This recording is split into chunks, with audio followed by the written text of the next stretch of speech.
Back in 2011, a 9-year-old me saw a trailer for a game that permanently imprinted on my brain. My mom and I were sitting in the living room when a commercial came on.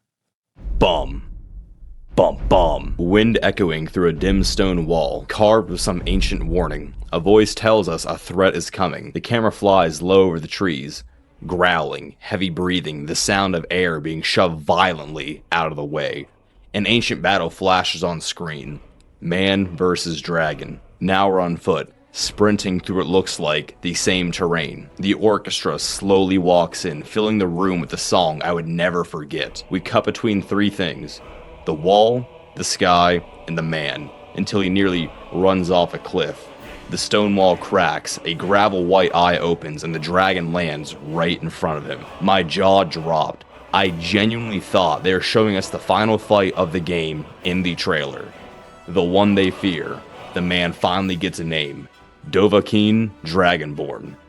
The dragon roars, fire sprays on the ground around the one he fears, and then the shout. That iconic shout shook the cabinet doors in our living room from the stereo surround sound system. The Dragonborn was in our house. Snowy mountains, Falkreath woods, Dwemer cities, Whiterun streets, Solitude's arch. Every shot they showed us just screamed scale.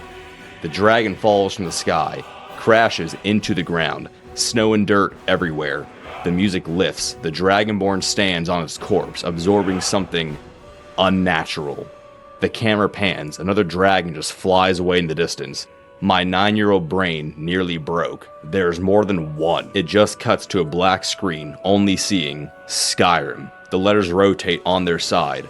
11, 11, 11. I turned to my mom and just asked her if she could please rewind that. And that moment stuck with me, not just because it looked incredible, but because it showed what Bethesda used to be capable of. And that moment, that trailer, is exactly why this hurts as much as it does now. Because Bethesda didn't just make games, they built worlds. Worlds that felt alive, worlds worth getting lost in, worlds that people shared, talked about, modded, quoted, memed. And that's why it pisses me off so much, that Bethesda barely uses them anymore. And I'm not saying that as someone who just dipped in for a few hours. I have lived in these worlds. I played Skyrim non-stop when it came out. All night, all day, all night again.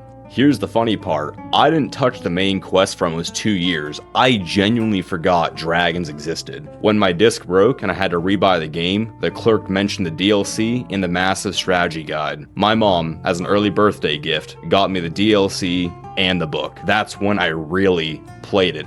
Alduin was dead in 2 days. I became a vampire lord. And yes, his daughter absolutely did not help my problem. I met the first Dragonborn at the Summit of Apocrypha. I wanted to do everything again and again.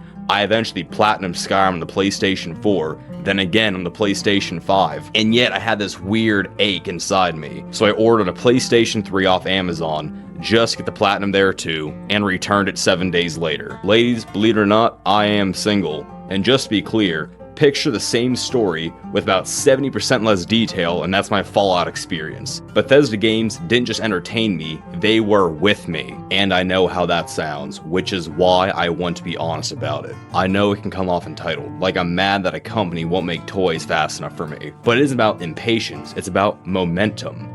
Because Skyrim wasn't just a game you played, it was something everyone shared. It was a cultural moment, a common language. And when you wait decades between entries, that shared language disappears. And this is where the real problem starts. Let me be clear about one thing. I don't want Elder Scrolls 6 tomorrow. I don't want it next month. I don't want it even next year at this point. I don't want rush games. I don't want devs to crunch and spend unnecessary time away from their loved ones. I want something in these worlds more than once every 15 years. In 2028, the Elder Scrolls 6 teaser will be 10 years old.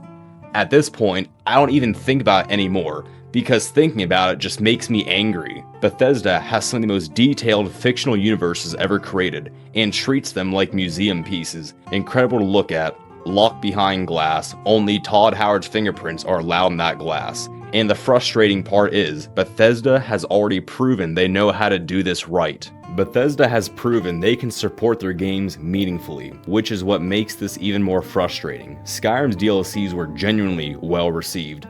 Dawnguard, Hearthfire, and Dragonborn.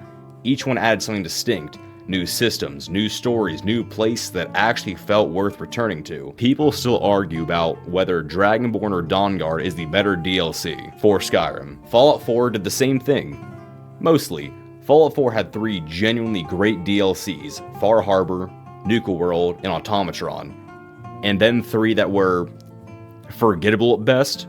The workshop content that existed technically, but didn't really add much to the world. At least you have a Raider grinder now. Still, that was momentum, that was engagement, that was Bethesda actually using their universe.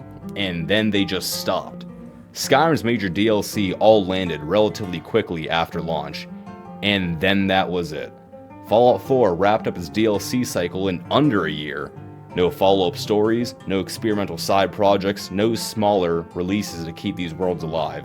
And to be clear, I'm not asking for live service single-player games, but if you're not going to release a sequel for a decade or more, maybe support the game for longer than a year. Even a small team dropping one solid side expansion annually, something the size of Hearthfire or a Contraptions, that would go a long way. And now we have Starfield. Starfield's first major expansion, Shattered Space, arrived over a year after the base game, and that's where the problem shows itself. Because waiting isn't the issue, what you get for the wait is. I haven't seen it spark real excitement, not even little. Not one moment, not one standout story, not one you need to play this recommendation. That's not just disappointing, that's alarming. Just for proof, I even bought the premium edition and haven't even touched the first DLC yet, and really don't ever plan on touching it. Other studios treat their worlds like ecosystems. Bethesda treats theirs like events, which is wild, because these worlds don't need to be handled that carefully to be incredible. And that's what drives me insane. These worlds don't need to be open world RPGs every single time. Why not let another studio play in the sandbox? And really, it doesn't even have to be a big studio. Some of the most interesting games I've played in the last few years came from small AA teams or even solo indie developers. Smaller teams take risks. They try weird ideas. They build tight, focused experiences because they have to. Imagine giving one of these teams a corner of Tamriel or the Wasteland and just saying, tell us a story.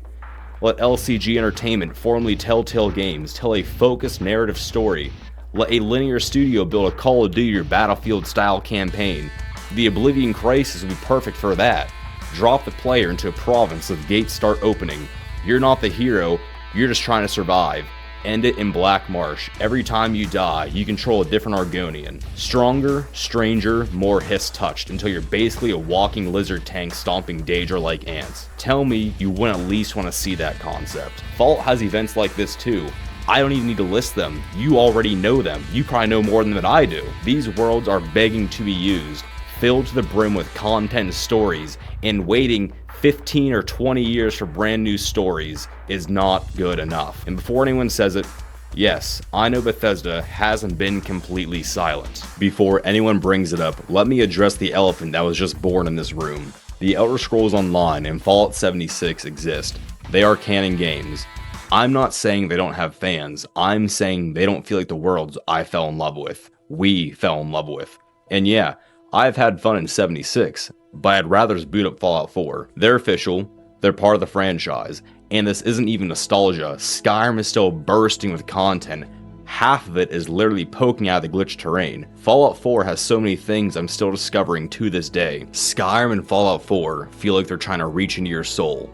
Elder Scrolls Online and Fallout 76 are trying to reach into your pocket. Oh, you like that mount? That's $20, sometimes more. You got a storage space? Cool. Now there's a subscription. Do you want cooler cosmetics? You already know what that means. And no, I should not have to spend money to make a game more enjoyable, or worse, playable. Now yes, I know I just contradicted myself a few minutes ago, but there's a very clear difference here. There's a difference between, wow, if I buy this DLC, I get hours, maybe weeks of incredible new content, and my storage is full. Guess I need to pull out my credit card. There's also a difference between content you own, like Solstheim or Nuka World, and content you're basically renting, like Elsewhere or The Pit. And yeah, you can grind it out, but the game keeps nudging you towards paying for convenience. And here's the part that really kills it for me. If my internet goes out, I can still go to Solstheim. I can still go to Nuka World. How do I get to Elsewhere? How do I get to The Pit? I can't. You can't. Because those worlds don't belong to us. We're renting access to them. I want my DLCs to be made for adventure, for stories, for exploration, not as a funnel that keeps charging me after I already paid to get in. And this is the part that hurts the most. I don't criticize Bethesda because I hate them. I criticize them because I love what they used to do, and I know what they're capable of. Stop being the kid on the playground with 50 toys he refuses to share. It would be absolutely terrible if another studio made an incredible game using your IP, sold millions of copies, made the studios hundreds of millions of dollars, and gave the fans the stories they've been waiting a decade or more for. A real tragedy. I don't want Bethesda to work faster. I want them to care the same way the rest of us still do. It will be an absolute shame for everyone to be happy. And I didn't make this video to dunk on Bethesda. I made it because these worlds meant something to me. To us. Before I end this, I want to be clear about something. I skipped explaining everything Starfield did wrong because one creator has already done it perfectly, and I genuinely feel like videos like ours can support each other. This video was directly inspired by another creator, Drawn Out, and his video, Bethesda's Starfield Problem. His channel and that video are linked in the description. Go watch it after this. Seriously. He blew up way faster than I ever have, and I couldn't be happier for him. Completely deserves it. And honestly, we should all be making videos like this. Not because we hate Bethesda, but because we care. We want Bethesda to see these problems.